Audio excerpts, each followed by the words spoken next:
Hola, ¿cómo están? Aquí Roger Rodríguez con ustedes en una cápsula más para hablar un poco de cine. Y es que el año pasado se estrenó una película de la cual he tenido muchas ganas de hablar desde hace tiempo, no solo por el tema o por su realización, sino por todo lo que implica históricamente hablando dentro del cine y la proyección que tiene en su contexto y en la sociedad en la que nació. Me refiero a Nosferatu, así es que hablemos un poco de su historia. Acompáñenme.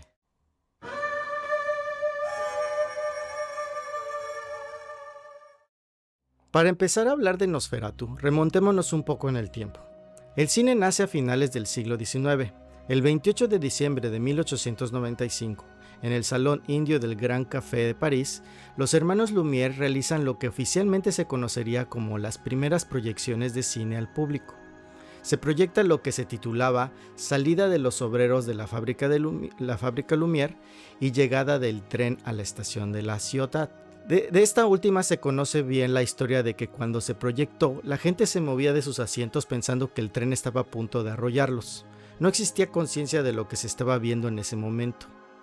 Este trabajo inicial de los hermanos Lumière se centró simplemente en la captura de la realidad en movimiento, lo cual establece principalmente las bases del cine documental. Aunque estas películas no contaban con una narrativa elaborada, el trabajo de los hermanos Lumière tuvo un avance tecnológico trascendental. Posteriormente, Georges Méliès amplió el uso del cine hacia la ficción y los efectos especiales. Sus obras como El viaje a la luna demostraron el potencial del medio para la creación de mundos imaginarios, alejándose un poco de la mera representación de la realidad solamente. Paulatinamente se da un desarrollo del cine narrativo con contribuciones significativas de cineastas como Edwin S. Porter, quien con su trabajo en obras como El gran asalto al tren, indujo técnicas de montaje que permitieron la construcción de narrativas más complejas. Es importante entender que hasta este punto el cine se encontraba en una fase de experimentación y desarrollo. Si bien se establecieron elementos básicos del lenguaje cinematográfico, no se podía hablar aún de corrientes oficiales en el sentido estricto. Hablemos un poco del contexto histórico en ese momento. La Primera Guerra Mundial dejó una profunda huella en la sociedad, principalmente en el pueblo alemán. Posterior a ella, en Alemania se crea la República de Weimar, que surge como una promesa de democracia y libertad. Desde sus inicios, la República enfrentó grandes retos como el Tratado de Versalles, que se percibía como una humillación y que imponía duras reparaciones de la guerra, y la inestabilidad política con frecuentes levantamientos y golpes de Estado en Alemania. A pesar de la inestabilidad política y económica, la República de Weimar fue un periodo de gran florecimiento cultural. Berlín se convirtió en un centro de vanguardia donde convergieron artistas, escritores y cineastas. Este ambiente de libertad y experimentación permitió el desarrollo de nuevas formas de expresión artística, incluyendo el expresionismo. El cine expresionista alemán surgió como una respuesta a la angustia y el malestar de la época. Las películas expresionistas reflejaban la fragmentación social, la alienación y el miedo que impregnaba la sociedad alemana. La República de Weimar fue un experimento democrático frágil que generó un contexto de crisis social y psicológico. Este creó el terreno perfecto para el desarrollo de nuevas formas de expresión artística que proyectaran las emociones más oscuras y profundas de la época. Eventualmente, esta inestabilidad política y social generó un giro de 180 grados y ayuda al surgimiento de movimientos de ideologías extremistas nacionalistas que en corto tiempo dan paso al ascenso del nazismo. Pero regresando un poco a la República de Weimar, damos paso al surgimiento del expresionismo cinematográfico. A diferencia de lo ocurrido previamente en la historia del cine, el movimiento expresionista alemán se caracterizó ya por un estilo visual distintivo y una intención artística más clara. Los cineastas expresionistas utilizaban decorados distorsionados, iluminación dramática y ángulos de cámara inusuales para expresar estados emocionales y psicológicos que a su vez era un reflejo del estado de la sociedad. Es por esta razón que dentro del cine el expresionismo alemán se considera la primera corriente cinematográfica oficial gracias a consolidar un tipo de lenguaje visual propio, forjando la base para las futuras corrientes cinematográficas y marcando una gran influencia a lo largo de la historia del cine. Las películas más emblemáticas de esta corriente son El gabinete del Dr. Caligari de Robert Wayne en 1920, Metrópolis de Fritz Lang en 1927 y efectivamente Nosferatu de F. W. Murnau en 1922. Nosferatu, que también se le conocía como Nosferatu, una sinfonía del horror, y se trata de una historia fascinante, marcada por la audacia creativa y la infracción de derechos de autor. El origen de la adaptación viene con la productora llamada Prana Film, que con Enrico Dieckmann y Alvin Grau a la cabeza, deseaban llevar a la pantalla la popular novela Drácula de Bram Stoker. Sin embargo, no logran obtener los derechos de adaptación, ya que Florence Stoker, la viuda de Bram Stoker, se niega a cederlos. A pesar de ello, Prana Film decide seguir adelante con el proyecto, cambiando elementos clave de la historia para evitar problemas legales posteriormente, eso es lo que ellos creían. Se cambian los nombres de los personajes, en donde el conde Drácula se convierte en el conde Orlok, Jonathan Harker se convierte en Thomas Hutter y Mina Harker sería ahora Ellen. También se cambian detalles de la trama y la ambientación, donde la historia sucede en Alemania principalmente, aunque la esencia de un vampiro que aterroriza una ciudad aún permanece en la historia. Uno de los cambios que resultan ser una de las mayores aportaciones al mito del vampiro fue la vulnerabilidad mortal a la luz del sol. F. W. Murnau dirige la película empleando técnicas expresionistas de la época que son perfectas para crear una atmósfera de terror y opresión. Se filma en exteriores reales y en estudios utilizando efectos especiales y visuales innovadores para la época. Nosferatu se convierte en una obra maestra del cine expresionista alemán y en un clásico del cine de terror. Obviamente, Florence Stoker, al enterarse de la película, emprende acciones legales contra Prana Film por infracciones de derechos de autor. El tribunal termina fallando a su favor, ordenando la destrucción de todas las copias de la película. Afortunadamente, algunas de estas copias sobrevivieron, lo que ha permitido que Nosferatu llegara hasta nuestros días como esa gran influencia del cine de terror. A pesar de su accidentado origen, Nosferatu se convirtió en una pieza fundamental del cine expresionista alemán y ejerce una enorme influencia en el cine de terror en general.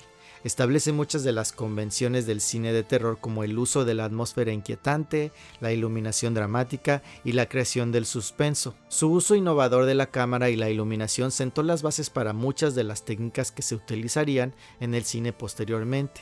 También se establece un arquetipo del vampiro en el cine. El conde Orlok, interpretado en ese momento por Max Schreck, creó una imagen icónica del vampiro. Una criatura repulsiva, portadora de la peste, muy alejada del vampiro seductor y romántico que posteriormente se popularizaría también.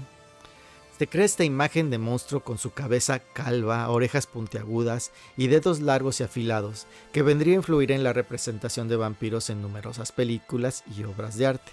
La película Nosferatu surge de la audacia y la infracción, pero su calidad artística y su impacto cultural la han convertido en una obra cinematográfica inmortal. Se ha convertido en un clásico del cine y su influencia se extiende más allá del género de terror, convirtiéndose en objeto de numerosas adaptaciones, remakes y homenajes, lo que demuestra su gran atractivo cultural. Durante el paso de las décadas, Nosferatu sigue siendo una figura enigmática, utilizada como influencia para otras criaturas oscuras, principalmente vampiros obviamente, pero no es hasta 1979 que se realiza un remake como tal de la película de Murnau. Este es realizado por Werner Herzog. Posteriormente, en 1988, se realiza una secuela de esta última película, llamada Nosferatu en Venecia. Y en el año 2000 se produce la película La sombra del vampiro, que se trata de una historia ficticia sobre el supuesto rodaje de la película de F. W. Murnau en 1922, en donde el personaje que interpreta al conde Orlok es un vampiro real. Este personaje es interpretado por William Dafoe en ese momento. Hablemos de Nosferatu ahora en el 2024. La fascinación de Robert Eggers, el director de Nosferatu, tiene raíces profundas desde su juventud.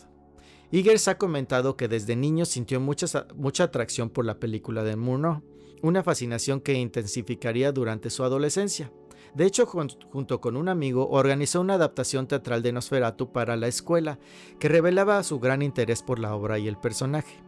La idea de llevar Nosferatu a la gran pantalla ha sido un proyecto de Eggers que ha tenido en mente durante muchos años. La empieza a desarrollar incluso desde que hace su primer película como director, The Witch. El problema es que le resultaba un proyecto tan importante y personal que le dedica más tiempo para su preparación y se enfoca en otras dos producciones primero, como lo son The Lighthouse y The Northman.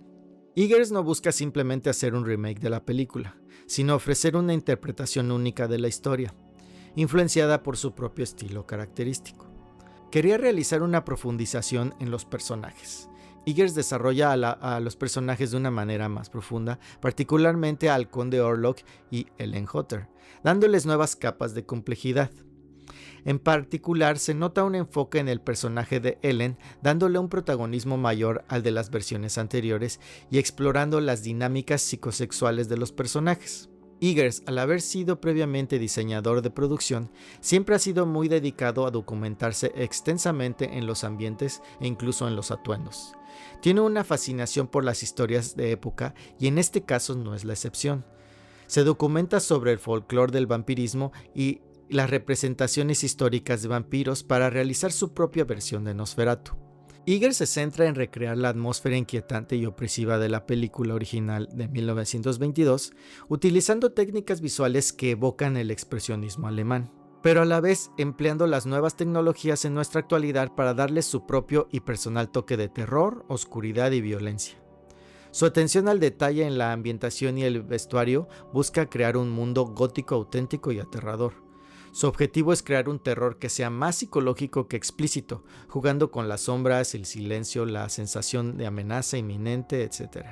Eggers utiliza el género de terror para explorar temas profundos como la soledad, la obsesión, la represión sexual y los aspectos más oscuros de la naturaleza humana. Es por ello que mantiene a la audiencia al borde de la butaca, ya que nos podemos identificar perfectamente con esos mismos temores. La visión de Eggers para Nosferatu es una combinación de homenaje y reinvención, donde el terror clásico se encuentra con su estilo distintivo y su profunda exploración de la psique humana. Nosferatu es una película terrorífica que le hace gran honor a su importante precursora, 100 años después. Es una película oscura, macabra, violenta y que nos puede mantener con el corazón a máxima velocidad. Un banquete visual para los amantes del cine de terror, y si tienen oportunidad de verla, espero la disfruten. Y sin más, los dejamos aquí. Espero les haya gustado esta pequeña plática sobre Nosferatu y el expresionismo alemán. Por favor, denle like a la cápsula si es que les gustó, suscríbanse al canal y nos estaremos viendo por aquí. Un saludo y que estén muy bien. Hasta luego.